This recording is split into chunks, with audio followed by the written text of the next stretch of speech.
Good evening. Well, we all know that nature has made so many different things in us and around us, and each of these different things is performing some specific function. Now, amongst these different things are the real players that are present in our body, which are the biomolecules, because they make it possible for us to do each and everything. Yes, they are your carbohydrates, lipids, proteins, DNA, and the RNA molecules.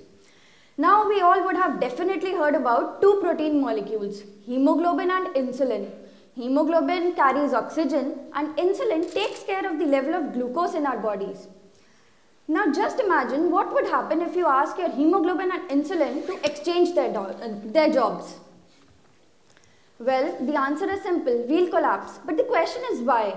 Because be it hemoglobin, be it insulin, be it any other damn protein of your body, all of them are made up of the same raw material, the same old carbon, nitrogen, hydrogen, oxygen, sulfur atoms. Then what is so special in hemoglobin that gives it the ability to carry oxygen but doesn't make it good enough to maintain the level of glucose in our bodies? And so, to answer these kind of great questions of our curious minds, we have a special group of people called as structural biologists. Basically, these people are so jobless that they make it their job to catch hold of a poor biomolecule and then irritate it to the core by saying that, look molecule, I know what your name is, I know what you do, but I want to know what is that special thing in you that gives you the ability to do your job. So basically they say that, please my dear molecule, please do the honors of telling me what you are exactly. And then the molecule says, instead of irritating me, go and find out how I look like. Go and find out the specific arrangement of the atoms that are present in my structure, because that would tell you how I am able to interact with the atoms of the other molecules, and that is how I do my job. So basically, as structural biologists, we try to solve the structure of biomolecules, and for that we do X-ray crystallography.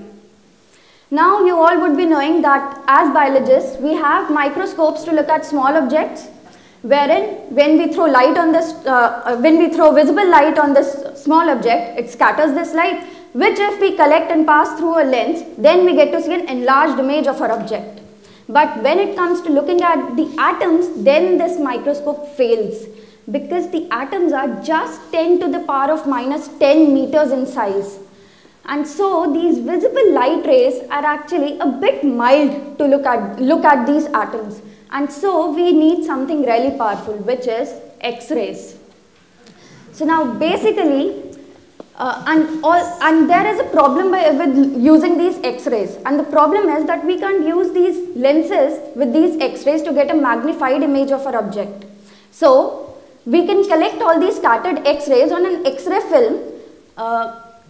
Yes, it is the same X-ray film that doctors use to look at our broken bones.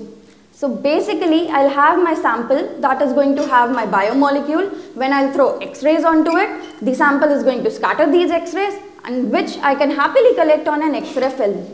But there's another problem, and the problem is that this sample is going to have many molecules that would be present randomly in different orientations. Some would be standing like this, some would be standing like this, some would be happily lying down, and so these different orientations of the molecules would be scattering these X-rays in different ways, which if I get to collect on an X-ray film, then instead of having a nice curious mind, I'll definitely have a damn shitty confused mind, which is something we don't want. And so we force all these molecules to stand properly in a line in a specific arrangement.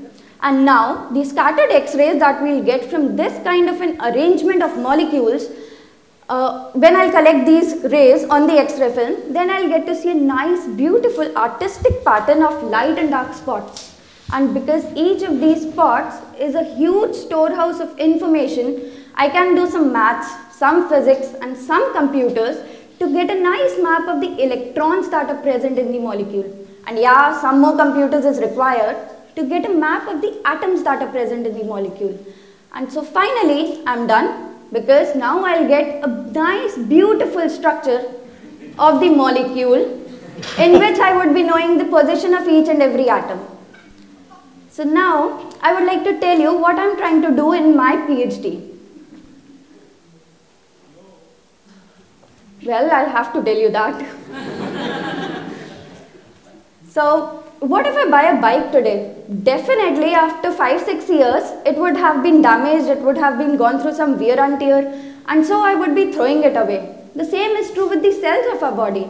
They also go through this process of wear and tear, and so these cells have to be eliminated from the body. And for this, our body has a very beautiful mechanism in which some specific group of molecules, they come together to form a wheel. And once this wheel is formed in the cell, it activates some monster molecules in the body which kill this cell.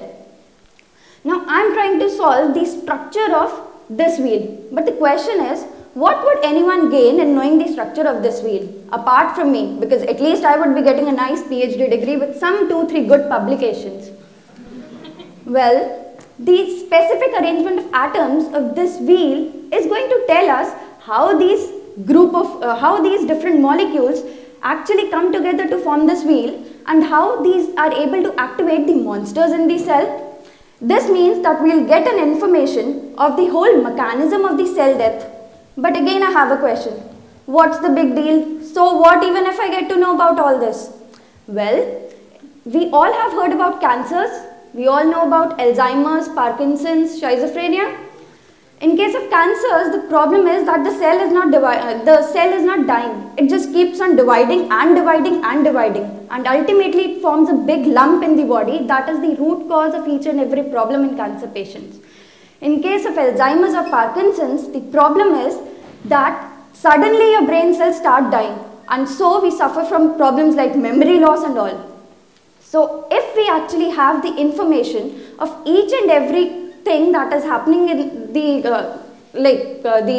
and every detailed information of the process of cell death, then maybe someday we will be able to make some medicines that would block the formation of this wheel and block the activation of the monster molecules in the brain cells of Alzheimer's or Parkinson's patients. Or maybe we will be able to make some medicines that would be able to force the cell to form this wheel and activate the monster molecules in case of cancer patients. So I know it's really a bit weird and awkward if you ask somebody what you are, but I don't think it's really that bad if you ask a biomolecule, hey dude, tell me what you are. So with this, I would like to thank the people from my institute and all the organizers of this event. Thank you.